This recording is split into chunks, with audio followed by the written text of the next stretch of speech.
Hello friends, कैसे हैं आप लोग। सबको मेरा जय भीम, नमो बुद्धाय। बाबा साहब अंबेडकर लाइफ एंड मिशन में आप सबका स्वागत है। माता पिता का लाडला 14वां रत्न भीमा। सन 1890 तक राम जी को 13 संतानें हुई। जब राम जी सूबेदार जी की फौजी टुकड़ी मध्य प्रदेश में इंदौर के पास मऊ छावनी में रहती थी, तब वे अपने पूरे परिवार के साथ यहीं पर रहते थे। यही मिलिट्री कैंप में 14 अप्रैल 1891 में को भीमाबाई को पुत्र रतन की प्राप्त हुई। उस नवजात शिशु का नाम भीम रखा गया। भीम अपने माता पिता की 14वीं संतान थे। बाबा साहब बाद में कभी हंसी में कहा करते थे कि मैं अपने माता पिता का 14वां रत्न हूँ। परिवार में उसे लाड से भीवा कहकर पुकारते थे और बाद में वे भीमराव के नाम से प्रसिद्ध हुए। भीम के दादाजी नाथ संप्रदाय थे। सूबेदार राम जी सकपाल बहुत मेहनती व धार्मिक प्रवृत्ति के व्यक्ति थे। सुबह शाम घर में प्रार्थना करते थे। उन्हें संत कबीर, संत तुकाराम व अन्य संतों के भजन बहुत प्रिय लगते थे। वे अपने परिवार में होने वाली आध्यात्मिक चर्चा में बच्चों को भी शामिल करते थे। सेना से रिटायर होने के बाद राम जी सूबेदार कबीर पंथ के गहरे अनुयायी बन गए थे। शराब से शुरू से ही दूर रहते थे। सुबह शाम की पूजा पाठ में सभी शामिल होते थे। परिवार गरीब था, लेकिन माहौल सुशिक्षित व अनुशासित था। वह भोजन से पहले पूजा स्थल में बच्चों से भजन व प्रार्थना करवाते थे। भीम नटखट था। वह कई बार भजन को उल्टा सुल्टा, आधा अधूरा गाकर भोजन की थाली के पास बैठ जाता था। शाम का नियम बहुत कड़ा होता था। सभी भाई बहनों को पूजा स्थान में उपस्थित होना जरूरी था, जहाँ संतों के दोहे व भजन गाए जाते थे। भीम की बहनें बहुत मीठी आवाज में कबीर के दोहे व भजन गाती थी, तो घर का वातावरण पूरी तरह से आध्यात्मिक हो जाता था। पिताजी की मराठी भाषा बहुत अच्छी थी, साथ में अंग्रेजी भी जानते थे। वे महाराष्ट्र के प्रसिद्ध समाज सुधारक ज्योतिराव फूले के मित्र थे। उनके कार्यों से भी प्रभावित थे तथा अक्सर इसकी चर्चा भी करते थे। खेलों में रुचि रखने वाले रामोजी ऐसनों से दूर थे, जिसका भारी असर उनकी संतानों पर भी पड़ा। इसके अलावा वे अपने समाज के सुधार अधिकार के लिए भी रुचि लेते थे। सन 1892 में बहकावे में आकर ब्रिटिश सरकार ने सेना में बहादुर महारों की भर्ती पर रोक लगाई, तो रामोजी ने इसके खिलाफ आवाज उठाई थी। राम जी सकपाल रिटायर हुए। आर्थिक तंगी में परिवार। 25 साल की नौकरी के बाद सन 1894 में राम जी सूबेदार सेना से रिटायर हो गए। उस समय भीम की उम्र 2-2.5 साल की थी। कुछ समय वे मऊ के आर्मी कैंप के क्वार्टर में ही रहे। इसके बाद वे अपने परिवार के साथ महाराष्ट्र की रत्नागिरी तहसील में अपने पैतृक गांव में अम्बावडे के पास कापोली कापदोपोली गांव में बस गए। इस गांव में बड़ी संख्या में रिटायर्ड महार सैनिक रहते थे जो नाथ व कबीरपंथी थे। गांव में संतों के भजनों, दोहों व वाणियों की हर समय गूंज रहती थी। सन 1894 के आसपास तक दापोली नगर परिषद की पाठशालाओं में अछूत विद्यार्थियों के एडमिशन पर पाबंदी थी। अछूत फौजी पेंशनरों ने इसके खिलाफ आवाज भी उठाई, लेकिन जिलाधीश व हिंदू समाज ने अनुमति नहीं दी। रामोजी को सिर्फ 50 रुपए पेंशन मिलती थी, जिससे परिवार का खर्च मुश्किल से चलता था। इधर बच्चों की पढ़ाई की भी चिंता थी। दापोली की पाठशाला में बच्चों का प्रवेश असंभव था। आखिर वे सन 1896 में दापोली से परिवार के साथ बंबई आ गए। वहां से उन्होंने सेना के अफसरों को निवेदन पत्र भेजे, जिससे सातारा के पीडब्ल्यूडी के दफ्तर में स्टोर कीपर की नौकरी मिल गई। वे परिवार सहित सातारा के महारवाड़ा के पास ही रहने लगे।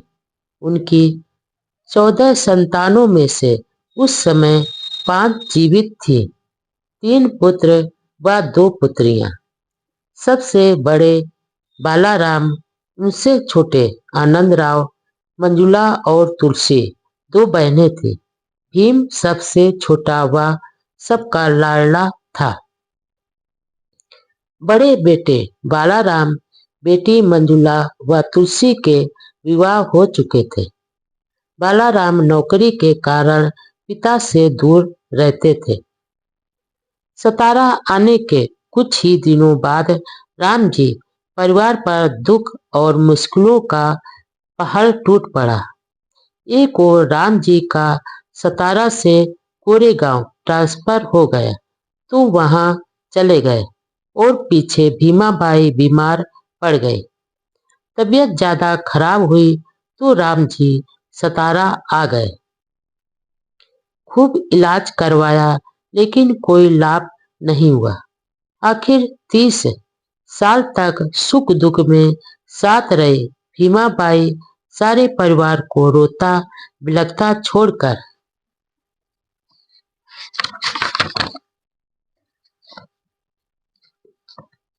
अप्रैल 1896 में चल बसी। उनके देहांत से परिवार में भारी कमी हो गई। भीम उस समय सिर्फ 6 साल का ही था। वह अपनी माँ को बयां कहता था। भीमाबाई की समाधि सतारा में बनी हुई है। भीमाबाई की मृत्यु से सारा परिवार अनाथ सा हो गया। कई दिनों तक भीम माता को बार बार याद कर रो पड़ता था। सबसे छोटा होने के कारण भीमराव को परिवार में सबका लाड़ प्यार मिला।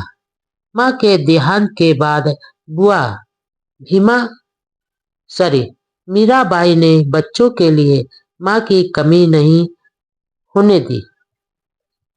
अछूतों के लिए बंद थे स्कूल के दरवाजे। भीम बचपन से ही हष्ट पुष्ट, चंचल व नटखट था। वह अन्य बालकों पर रौब मारता था और उन्हें पीटता भी था। उनके माता पिता अक्सर भीम की शिकायतें लेकर राम जी के पास आते थे। इस तरह प्रायः रोजाना भीम की शैतानियों की शिकायत माता पिता के पास पहुंचती थी। इससे राम जी सूबेदार तंग आ जाते थे।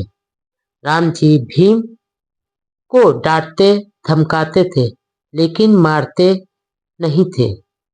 आखिर वे बच्चों का उज्जवल भविष्य चाहते थे। लेकिन माता भीमाबाई अनुशासन सिखाने के लिए भीम की पिटाई भी कर देती थी। ऐसे समय में बुआ मीराबाई बचाती थी और लाड़ करती थी। वह कई बार पिटाई से बचने के लिए बुआ के पीछे छुप जाता था। पिताजी राम पिता राम जी सूबेदार अपने बच्चों को केवल आध्यात्मिक व नैतिक शिक्षा तक ही सीमित नहीं रखना चाहते थे, बल्कि उज्जवल भविष्य के लिए स्कूली व सांसारिक शिक्षा पर भी विशेष ध्यान देते थे। वे भीम को खूब पढ़ाना चाहते थे, लेकिन हिंदू समाज के कड़े नियमों के अनुसार भीम के लिए शिक्षा के द्वार बंद थे। वहाँ सवर्ण हिंदुओं के बच्चों को स्कूल जाता देखकर भीम की इच्छा भी स्कूल जाने की होती थी। इसके लिए भीम बार बार पिताजी से जिद करता था, लेकिन यह मुश्किल था। इसलिए राम जी बच्चों को घर पर ही पढ़ाया करते थे। दपोली में कुछ समय रहने के बाद जब वे सतारा आए तो वहां भी स्कूल में अछूतों का एडमिशन असंभव था। इस घोर अमानवीयता व अन्याय को भोगते हुए वे दुखी थे। मजबूर होकर एक दिन एक अंग्रेज आर्मी अफसर के पास गए और निवेदन किया कि उन्होंने जीवन भर सेना में रहते हुए सरकार की सेवा की है और उनके ही बच्चों को ऐसे क्रूर बंधनों के कारण किसी स्कूल में एडमिशन नहीं मिल रहा। या कैसी अमानवीय व्यवस्था है। आखिर अफसर ने सुनी और नवंबर 1900 में सतारा के आर्मी कैंप स्कूल में एडमिशन मिल गया। बड़ा भाई आनंद राव भी भीम के साथ ही स्कूल पढ़ने जाने लगा। भीमाबाई के देहांत के बाद घर परिवार को संभालने वाली कोई स्त्री नहीं थी। बुआ मीराबाई शारीरिक रूप से हल्की विकलांग थी। वह भीमा को बहुत लाड़ करती थी, लेकिन पंगु होने के कारण सारे काम काज व देखभाल नहीं कर पाती थी। माँ के निधन के बाद आनंद और भीम का पालन पोषण उसकी बुआ मीराबाई ने ही किया। वह थोड़ी कुबड़ी थी और उसके ससुराल वालों के व्यवहार से परेशान रहती थी। इसलिए वह मायके में छोटे भाई राम जी के परिवार के साथ ही रहती थी। वह परिवार को पालने में बहुत रुचि लेती थी और भीमा को लाड़ के साथ कठोरता से अनुशासन भी सिखाती थी। राम जी ने ही यह तय किया था कि पत्नी के निधन के बाद दूसरा विवाह न करेंगे, क्योंकि वे बच्चों को सौतेली मां नहीं देना चाहते थे। लेकिन 5 बच्चों की देखभाल पूरी तरह से नहीं होने के कारण आखिर जीजाबाई नाम की एक विधवा स्त्री से पुनर्विवाह किया। वह एक रिटायर जजदार की बहन थी।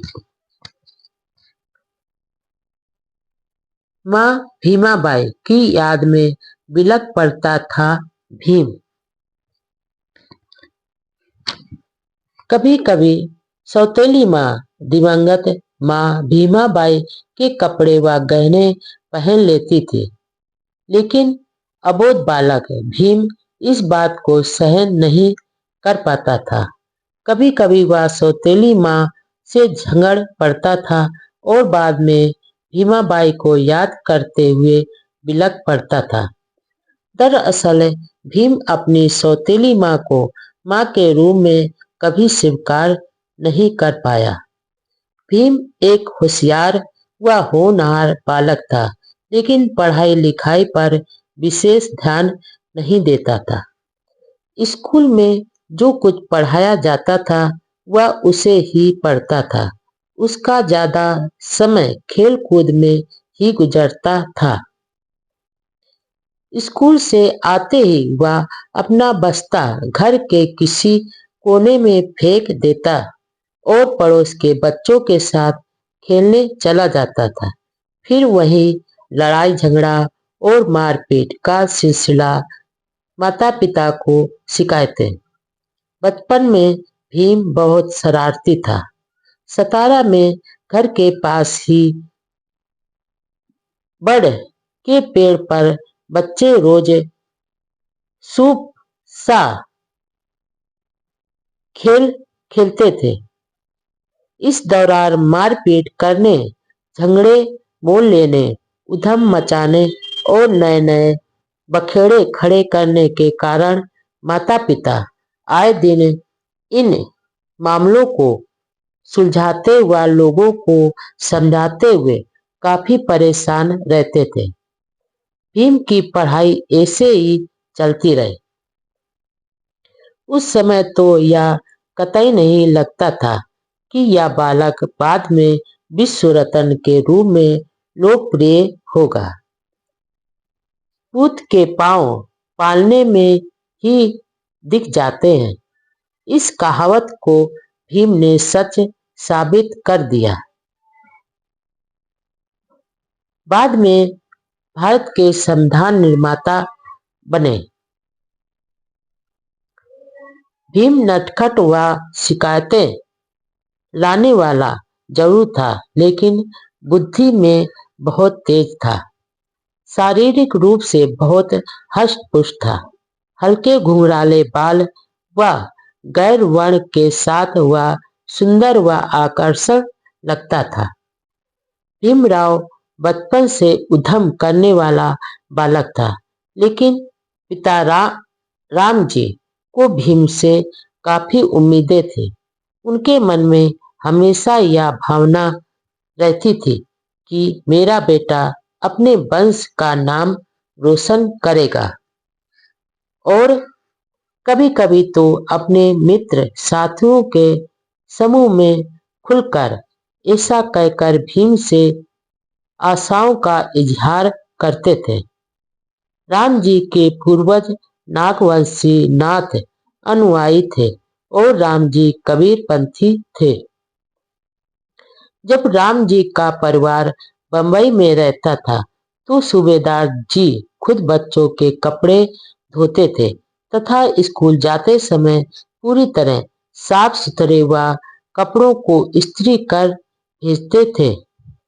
पेंट कमीज फटी हुई हो तो खुद अपने हाथों से सीते थे। उन्हें खाने पहनने व बातचीत में अच्छा सलीका पसंद था। रहन सहन में गंदगी उन्हें कतई पसंद नहीं था। स्कूल में जात पात व छुआछूत का शिकार भीम। भीम व अन्य अछूत बच्चों को जात के कारण स्कूल में आए दिन अपमानित होना पड़ता था। सतारा की स्कूल में भीम की पढ़ाई चल रही थी। इस दौरान बाल उम्र में ही उसे जात पात, भेदभाव व छुआछूत के कई कड़वे अनुभव हुए, जिन्हें वह जीवन भर भूला नहीं पाया। स्कूल में हिंदू सवर्ण बच्चे भीम व उसके बड़े भाई आनंद राव को साथ में बेंच पर बैठने नहीं देते थे। दोनों भाई इसके लिए घर से टाट का एक टुकड़ा रोज साथ ले जाते थे और कमरे के बाहर बैठना पड़ता था। टाट के टुकड़े को भी स्कूल में नहीं रखने देते थे, क्योंकि उसे छूने से स्कूल की अन्य चीजों को अपवित्र होने का डर था।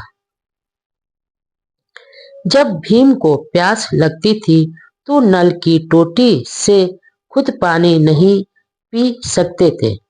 नल की टोटी चपरासी या किसी सवर्ण बालक द्वारा खोले जाने पर ही भीम व अन्य अछूत बालक पानी पी पाते थे।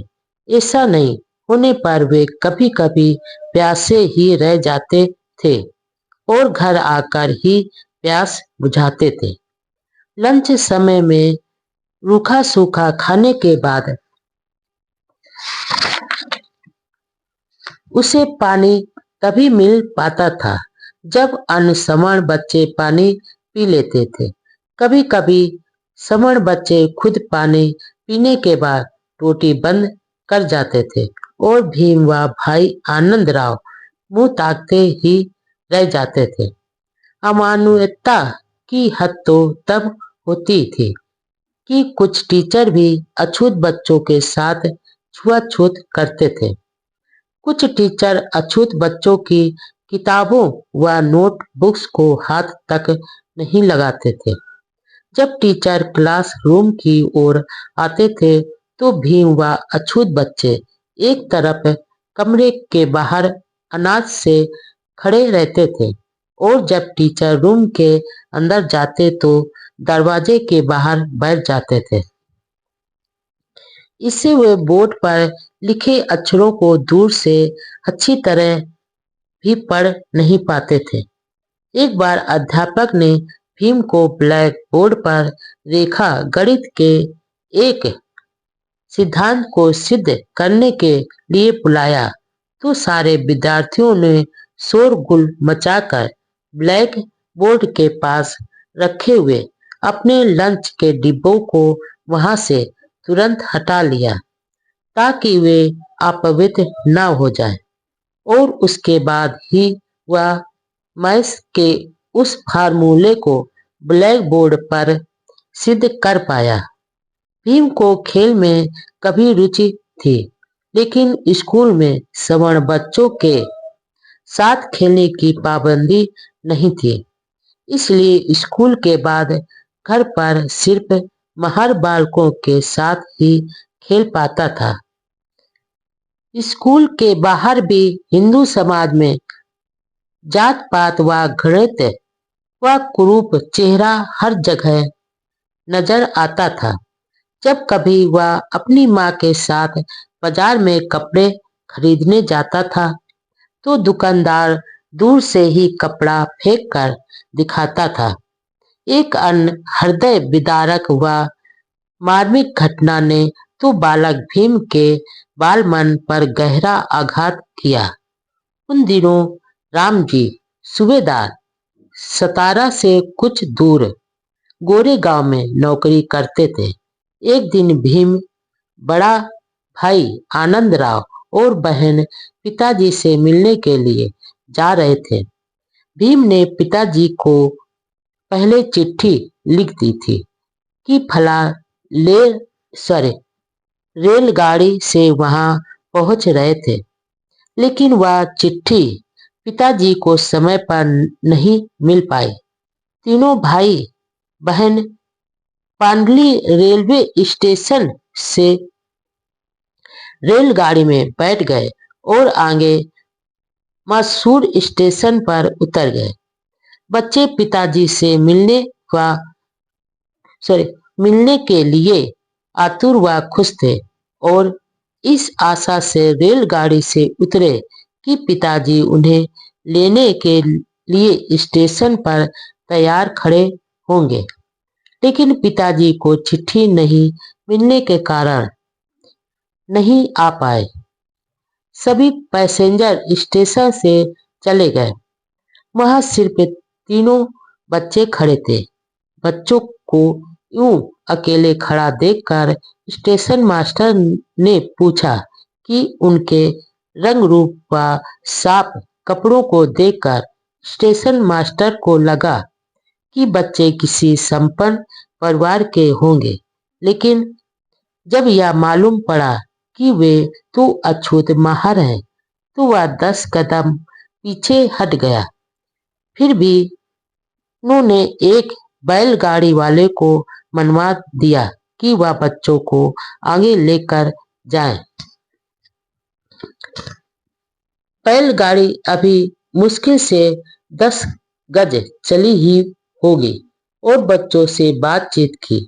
शुरुआत में जात पूछने पर बैलगाड़ी मालिक को पता चल गया कि बच्चे माहर हैं। वह गुस्से से आग बाबला हो गया। उसे लगा कि उसकी गाड़ी अछूत बच्चों के बैठने से अपवित्र हो गई। उसने बच्चों को निर्दयता से ऐसे धक्का देकर बाहर फेंक दिया जैसे टोकरी से कूड़ा करकट फेंका जाता है। रात का समय था। उस ग्रामीण इलाके में रास्ते में दिया भी नहीं जल रहा था। चारों ओर रात का सन्नाटा था। बच्चे डर भी रहे थे कि अब क्या होगा। इसी दौरान भीम के बड़े भाई ने जब दुगना किराया देने का लालच दिया तो गाड़ी वाला मान गया, लेकिन बच्चों के साथ गाड़ी में नहीं बैठा। बाद में यह तय हुआ कि वह गाड़ी नहीं चलाएगा। अछूतों के लिए गाड़ी चलाना वह अपनी शान के खिलाफ समझता था। वह पैदल चलता रहा और भीम का बड़ा भाई आनंदराव गाड़ी चलाता रहा। गर्मी के दिन थे। प्यास के मारे मासूम बच्चों का बुरा हाल हो रहा था। रास्ते में कुछ जगह पानी मांगा, लेकिन जात मालूम होने पर किसी ने पानी नहीं पिलाया। कुछ लोग गंदे पानी की ओर इशारा करते थे तो कुछ तिरस्कार कर पानी देने से मना करते हुए धुतकार देते थे। आधी रात तक बच्चों ने उस बैलगाड़ी में वह अपमानजनक सफर तय किया। दूसरे दिन अधमरी हालत में वे अपने मुकाम पर पहुंचे। मन को गहरा आघात करने वाले इस घटना की याद को बाबा साहब अपने भाषणों और सभाओं में कभी कभी जाहिर करते थे। इस घटना का भीम के मन में अमानवीय समाज के खिलाफ गुस्सा व विद्रोह की भावना पैदा हुई। उसके दिलो दिमाग पर गहरा असर पड़ा। यह कैसा समाज था जहां इंसानों को पशुओं से भी बदतर समझा जाता है। एक प्यासे इंसान को पानी पिलाने की बजाय दुत्कारा जाता हो। स्कूल जाते समय भीम व भाई आनंद प्यास लगने पर एक सार्वजनिक कुएं से चुपके से पानी खींचकर पी लिया करते थे। एक बार एक सवर्ण को इसकी खबर लग गई।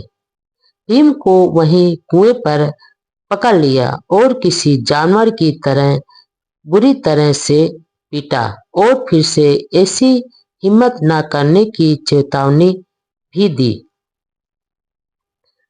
जब राम जी सूबेदार सेना में नौकरी कर रहे थे तो उस समय भीम का जन्म हुआ था।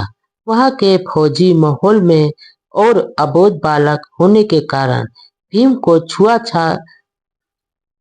छुआछूत का अनुभव नहीं हुआ, लेकिन रिटायरमेंट के बाद मऊ मध्य प्रदेश से सतारा आए तो वहां छुआछूत व जात पात के कड़वे घूंट पीने पड़े। एक दिन भीम अपने बाल कटाने के लिए नाई के पास जाकर बोला, बाल काटने हैं। नाई नफरत से बोला, अरे तू तो अछूत है, तेरे बाल मैं कैसे काट सकता हूँ, जा चला जा यहाँ से। इस अपमान से भीम को बहुत बुरा लगा। आंखें भर आईं।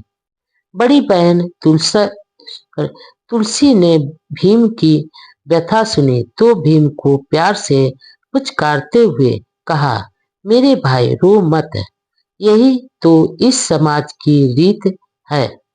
मैं बना देती हूँ तेरे बाल। भैंसों के बाल काटने वाला नाई भी भीम के बाल काटने से अपना धर्म भ्रष्ट होना मानता था, इसलिए उसकी बहन ही चबूतरे पर बैठकर दोनों भाइयों के बाल काटती थी। अपमान, तिरस्कार व घृणा की ये घटनाएं भीम के दिलो दिमाग पर घाव की तरह बन गईं। बालक भीम को धीरे धीरे यह मालूम होने लगा कि इस अमानवीय व्यवहार का कारण हिंदू धर्म में व्याप्त जात पात व छुआछूत का कोड़ है। भीम के मन में हिंदू धर्म की ऊंच नीच की जात व्यवस्था के प्रति घोर घृणा के भाव पैदा हो गए।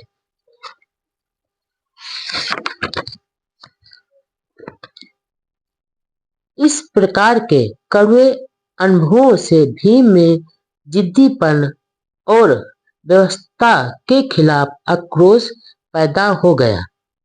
अब वह जो ठान लेता वह पूरी करके ही चैन लेता। भीम अब इंग्लिश मीडियम की दूसरी कक्षा में आ गया। स्कूल में प्रगति साधारण थी, स्वभाव से निडर, स्वतंत्र तथा एक बार हठ करने पर फिर पीछे नहीं हटता था। एक दिन स्कूल जाने के समय तेज बारिश हो रही थी। भीम ने तय किया कि वह ऐसी दशा में भी स्कूल जाएगा। भाई आनंद राव ने खूब समझाया, लेकिन वह अपनी जिद पर अड़ा रहा। आनंद राव भीम का बस्ता और टोपी लेकर स्कूल चला गया। धोती और कुर्ता पहने हुए रास्ते में पूरी तरह से भीग गया और ऐसी तर-बतर स्थिति में स्कूल चला गया। वह पेड़ से नाम के ब्राह्मण अध्यापक ने भीम को पूरी तरह भीगे देख कर पूछा कि छाता लेकर क्यों नहीं आया। मासूम भीम ने बताया कि एक ही छाता था, वह भी भाई लेकर चला गया। अध्यापक को दया आई और अपने बेटे के साथ घर भेजा और भीम को नहाने के लिए गर्म पानी व एक लंगोटी देने के लिए कहा। भीम खुश था कि चलो किसी तरह आज तो स्कूल से पीछा छूटा। भीम नहाया और लंगोटी पहनकर स्कूल परिसर से बाहर सीटी बजाते हुए मजे से घूमने लगा। अध्यापक पेड़ से ने देखा तो कक्षा की ओर बुलाया। सिर्फ लंगोटी पहने हुए भीम शर्मा गया, यहाँ तक कि रोने लगा और कक्षा में जाकर बैठ गया। उस दिन भीम ने विचार किया कि भविष्य में ऐसी जिद नहीं करूंगा। मानवतावादी ब्राह्मण गुरु अंबेडकर का प्यारा था विद्यार्थी भीम। उसी सेकेंडरी स्कूल में ही अंबेडकर सरनेम के दूसरे ब्राह्मण अध्यापक थे। वे भीम को बहुत प्रेम करते थे। इंसानियत से परिपूर्ण वह अध्यापक भीम के प्रति बहुत सहानुभूति रखते थे। उन दिनों भीम दोपहर की छुट्टी के समय घर पर खाना खाने जाता था। घर बहुत दूर था। अंबेडकर अध्यापक को इससे दुख होता था, लेकिन भीम को खाना खाने के लिए घर जाने में बहुत मजा आता था, क्योंकि घूमने की आजादी मिल जाती थी। अध्यापक का भीम के प्रति प्रेम व मानवीय स्वभाव के कारण उन्होंने एक रास्ता निकाला। वे अपने साथ रोटी सब्जी बांध कर लाते थे। अब वे रोज दोपहर के समय भीम को बुलाकर अपने भोजन में से रोटी सब्जी खाने को देते थे। हालांकि छुआछूत के कारण वे ऊपर से ही भीम के हाथों में रख देते थे, लेकिन अपनेपन व स्नेह के साथ दिया वह भोजन भीम को बहुत स्वादिष्ट लगता था। उस अध्यापक के मानवीय व्यवहार ने भीम को बहुत प्रभावित किया। बाद में बाबा साहब उस गुरु की कृपा को याद करते थे तो गला भर आता था। आंखें नम हो जाती थी। मुझे यह कहने में अभिमान महसूस होता है कि उस प्रेम की साग रोटी का मिठास ही कुछ और था। सच्चे रूप से उनका मेरे प्रति बड़ा प्रेम था।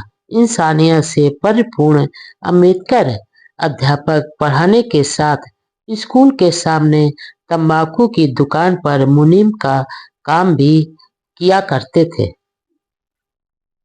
वे कई बार कक्षा में एक होशियार व बड़ी उम्र के मुस्लिम विद्यार्थी को सारी क्लास को संभालने का जिम्मा देकर मुनीम के काम पर चले जाते थे, लेकिन बाद में सारा काम पूरा करवा देते थे। बालक भीम का सरनेम शुरू में आंबेडकर था, अम्बेडकर नहीं।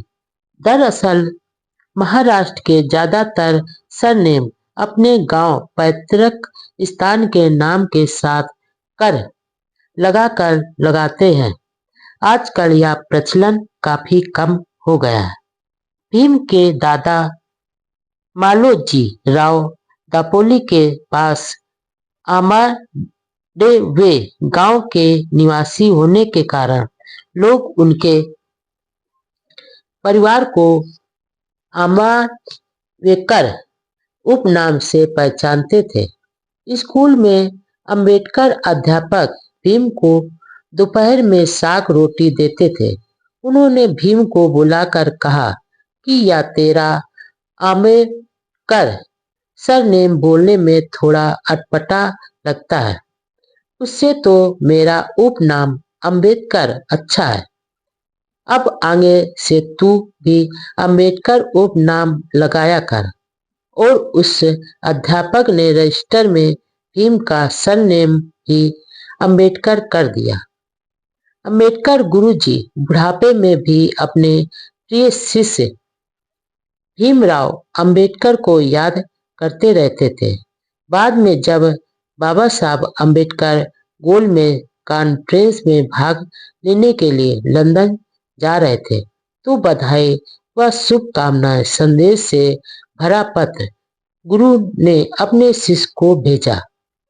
बाबा साहब यह पढ़कर गदगद हो गए और उस पत्र को सम्मान के साथ सुरक्षित रखा। बाबा साहब भी अपने गुरुजी का बहुत सम्मान करते थे। बाद में 1927 में बंबई में दामोदर हॉल के पीछे उनके कार्यालय में मिलने आए, तो गुरु शिष्य के मिलन से दोनों के नेत्र भर आए थे। गुरुजी ने अपने नेत्र पोंछते हुए होनहार छात्र को आयुष्मान हो कहकर आशीर्वाद दिया। बाबा साहब ने उस महान पुरुष को प्रणाम किया और पोशाक देकर पूरा सम्मान किया। सतारा की अंग्रेजी स्कूल में भीम की पढ़ाई ठीक ठाक चल रही थी। अब वह तीसरी क्लास में था, लेकिन पढ़ाई में अभी कोई विशेष रुचि नहीं थी। स्कूल से घर आने के बाद वही घूमना, शरारतें करना, लड़ाई झगड़े और खेल कूद में मस्त रहना। अब उसे बागवानी का भी शौक हो गया। पैसे जोड़कर पौधे खरीद कर लाता था। पढ़ाई के प्रति बेरुखी होने का एक घरेलू कारण भी था। दरअसल वह अपनी माँ भीमा बाई को खोने के बाद सौतेली माँ को कभी स्वीकार नहीं कर पाया। एक दिन त्योहार के दिन भीमा बाई के जेवर सौतेली माँ ने पहन लिए। यह देखकर बुआ मीराबाई भी भीमा बाई की याद में रोने लगी। बच्चे भी रोने लगे। यह देखकर पिता राम जी ने गुस्से में कुछ शब्द बोल दिए, जिससे भीम के दिल पर गहरी चोट लगी। बालक भीम ने तय किया कि अब पिताजी पर निर्भर नहीं रहकर खुद कमाकर जिएंगे। फिर क्या था, अगले दिन से ही स्कूल के बाद लोगों की बकरियों को चराना तथा खेतों में काम करना जैसे छोटे मोटे काम करने लगा। अब वह घर पर बहुत कम मिलता था। खुद के पैरों पर खड़े होने की भावना उस मासूम में इतनी गहरी भर गई कि एक बार तो उसने सतारा रेलवे स्टेशन पर कुली का काम भी किया। यह बात बुआ को मालूम पड़ी तो बहुत दुखी हुई, लेकिन डांटा नहीं, समझाया। भीम को धुन सवार थी कि परिवार के आर्थिक स्थिति सुधारने के लिए कमाना चाहिए, आत्मनिर्भर बनना चाहिए। उन दिनों सतारा के कई बच्चे बंबई की कपड़ा मिलों में काम करते थे और कमाते थे। भीम को भी बंबई जाने की जच गई, लेकिन ले रेल गाड़ी के लिए किराए के पैसे नहीं थे। उसने एक तरीका ढूंढा कि अपनी बुआ की कमर में बंधे रहने वाले बटुए से पैसे चुराए जाए। दरअसल भीम अपनी बुआ की गोद में जमीन पर ही सोता था। बाबा साहब के शब्दों में, मैंने लगातार 3 रातों तक उस बटुए को चुराने की कोशिश की जो बुआ के कमर में बंधा हुआ रहता था, लेकिन कोई सफलता नहीं मिली। वही चौथी रात को जाकर मैं उसे चुरा पाया, पर बड़ी निराशा हुई क्योंकि उसमें केवल आधा आना ही था, जिससे मैं बॉम्बे नहीं जा सकता था। उन 4 रातों का अनुभव वास्तव में नाड़ियों को हिला देने वाला था। पैसा इकट्ठा करने के ऐसे शर्मनाक ढंग के विचार को मैंने फिर त्याग दिया। सूबेदार जी, कष्ट उठा लेना, लेकिन भीम की पढ़ाई पूरी कराना। वह आगे लिखते हैं, मैंने एक नई सोच के साथ योजना बनाई जिसने मेरे पूरे जीवन को ही बदल दिया।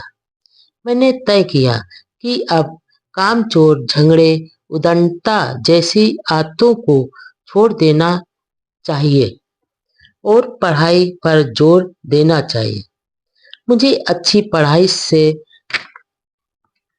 अच्छी सफलता हासिल करनी चाहिए। मैं अपनी जीविका खुद कमाऊं और पिताजी से स्वतंत्र होकर कार्य करूं। उस दिन से अपनी आदतों व व्यवहार को बदलना शुरू कर दिया। पढ़ाई पर ध्यान देने लगा तो जो अध्यापक पहले भीम की शरारतें देखकर उसके पिताजी को उलाहने देते थे और भीम की पढ़ाई पर पैसा खर्च नहीं करने की सलाह देते थे, उन अध्यापकों का व्यवहार भी बदल गया। वे रामू जी को कहते थे, सूबेदार जी, कुछ भी करो, कष्ट उठाओ, लेकिन इस बच्चे की शिक्षा पूरी कराओ। बाद में पिताजी ने अपनी आर्थिक तंगी के बावजूद भीम की पढ़ाई पर पूरा ध्यान दिया। सूबेदार रामोजी पढ़ाई के महत्व को समझते थे। उनकी इच्छा थी कि उनके बच्चे संस्कृत सीखें और विद्वान पंडित के रूप में प्रसिद्ध हों। पहले बड़े बेटे आनंद राव को संस्कृत पढ़ाना चाहा, लेकिन सतारा की उस सेकेंडरी स्कूल में संस्कृत के टीचर ने माहिर होने के कारण संस्कृत पढ़ाने से मना कर दिया। उस समय शूद्रों के लिए संस्कृत पढ़ने की मनाही थी। हिंदू धर्म की मान्यता थी कि यदि शूद्र संस्कृत जान लेगा तो वह वेदों को भी पढ़ लेगा और वेदों को पढ़ना व जानना शूद्रों के लिए अपराध था और ऐसा अपराध करने वालों की जबान काट देने या सुनने पर कानों में शीशा डालने की सजा थी। आखिर आनंद राव को फारसी दूसरी भाषा के रूप में चुनाव करना पड़ा। जब भीम चौथी क्लास में आया तो उसे भी टीचर ने संस्कृत पढ़ाने से मना कर दिया। भीम को संस्कृत भाषा से बहुत लगाव था,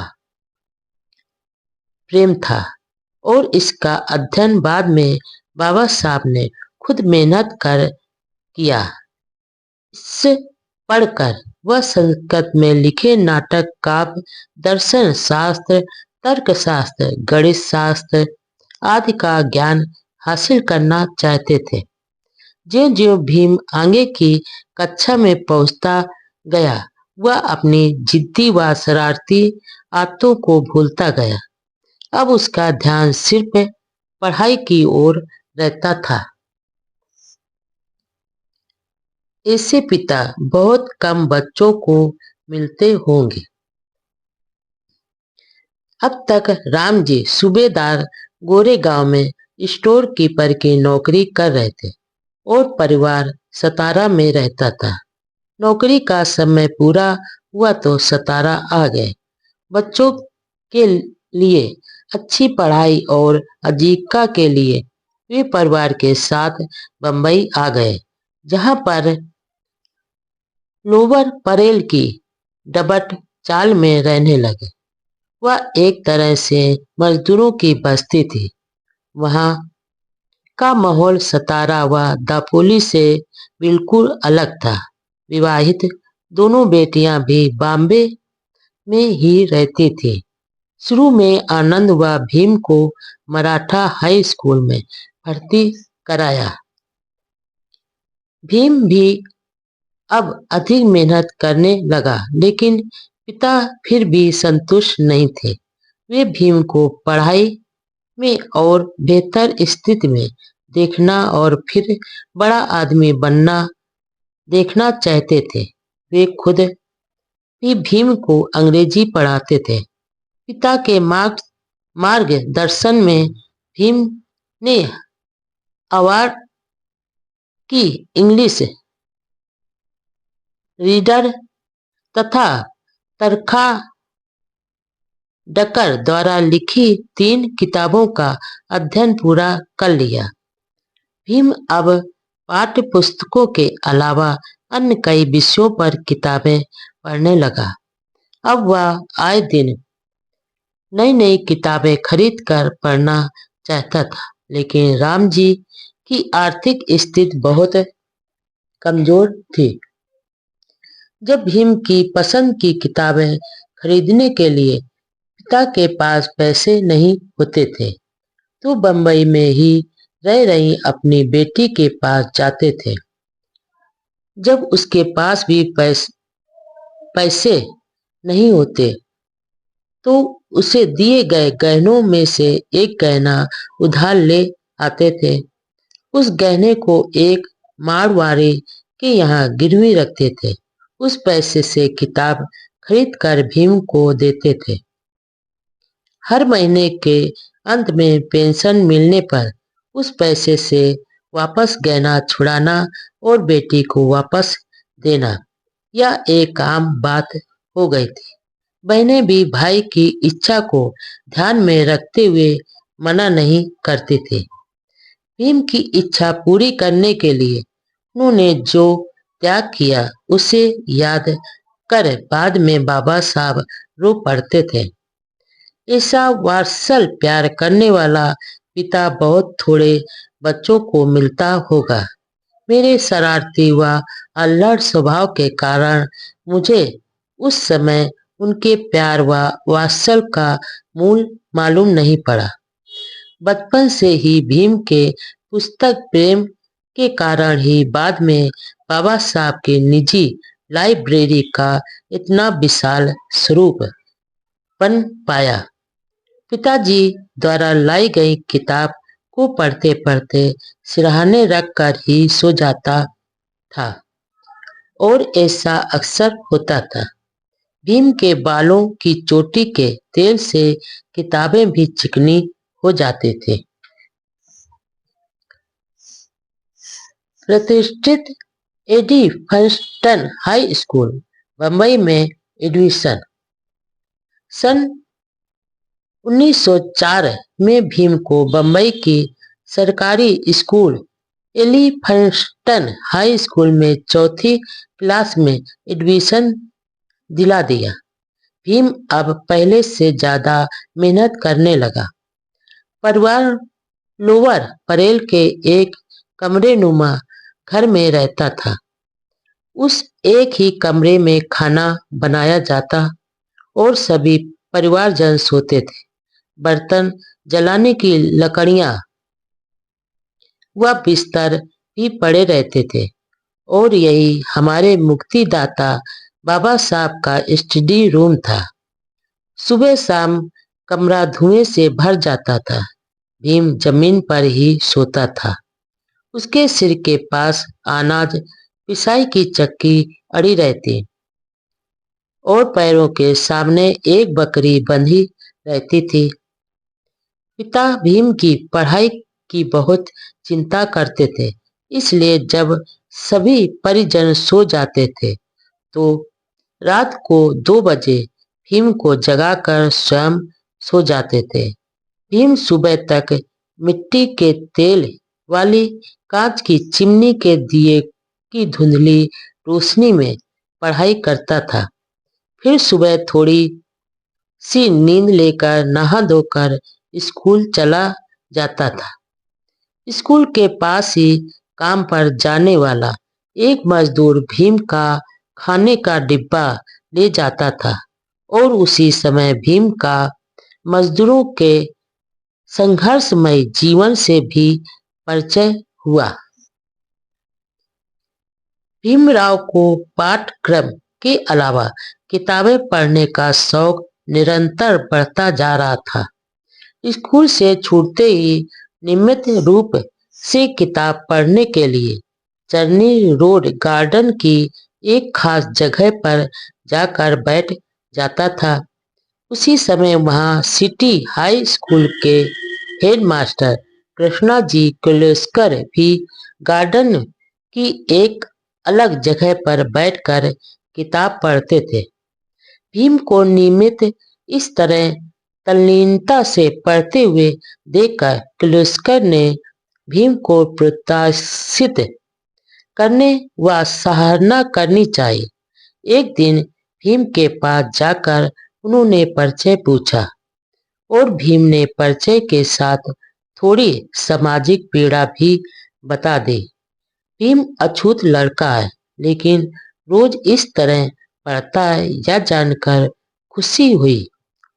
उन्होंने भीम की प्रशंसा की और उस समय खुद का मराठी भाषा में लिखा हुआ बुद्ध चरित्र ग्रंथ भीमराव को उपहार के रूप में दिया।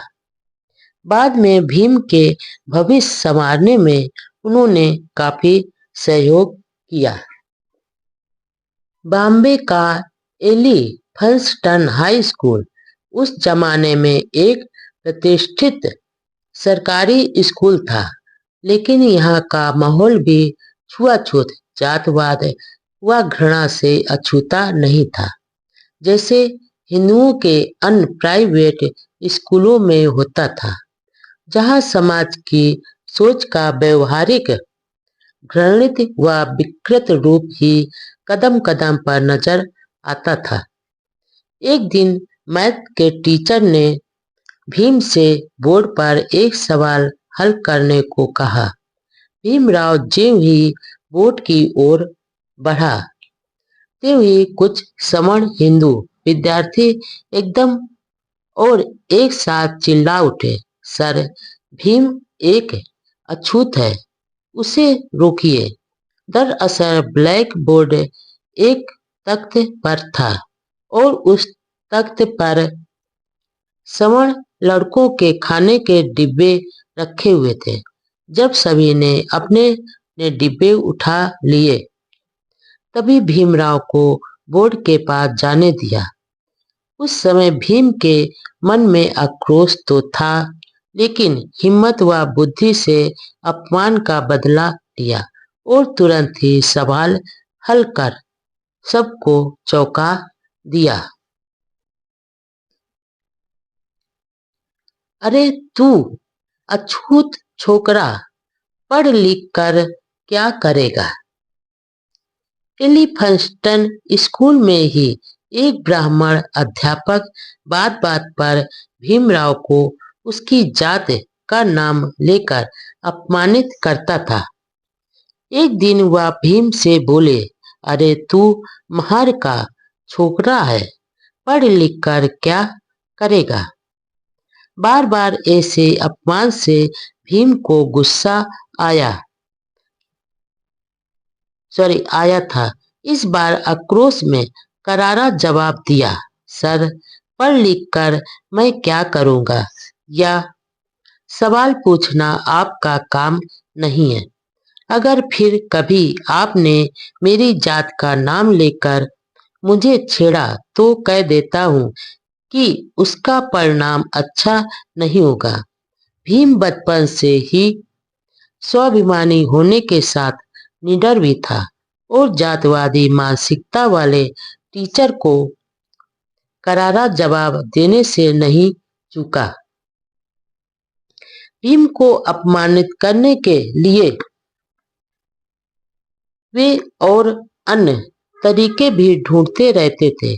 यहाँ आनंद राव व भीम दोनों भाई संस्कृत पढ़ना चाहते थे, लेकिन संस्कृत के ब्राह्मण टीचर ने हिंदू धर्म के शास्त्रों के नियमों का हवाला देकर इसके लिए साफ मना कर दिया।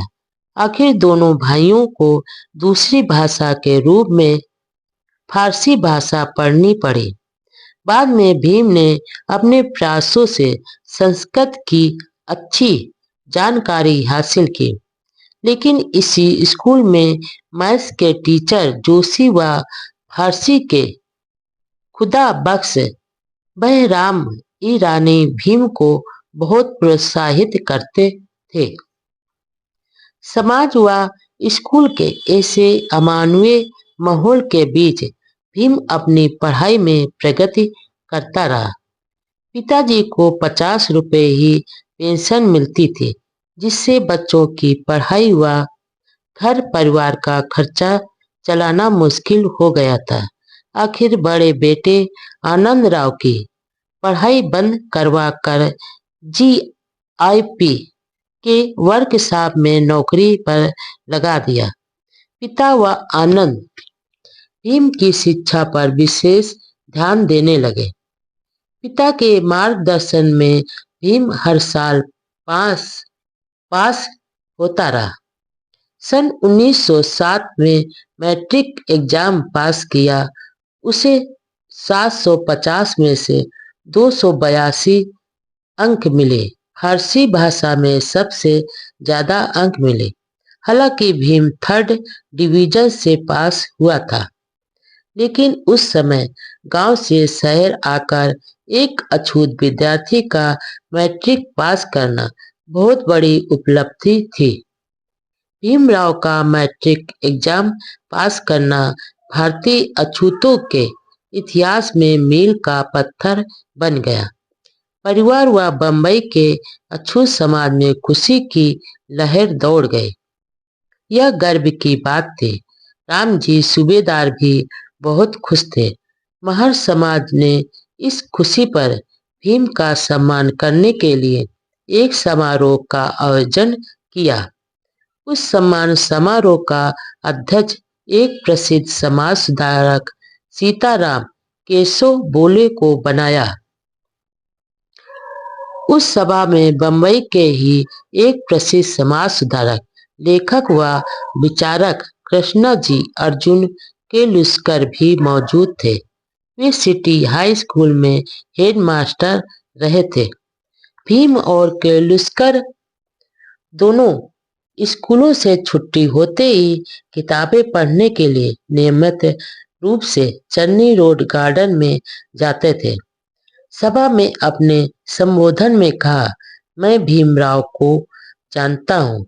वह एक बुद्धिमान, तेजस्वी और होनहार विद्यार्थी है। भीमराव को कॉलेज में दाखिल होकर उच्च शिक्षा प्राप्त करनी चाहिए।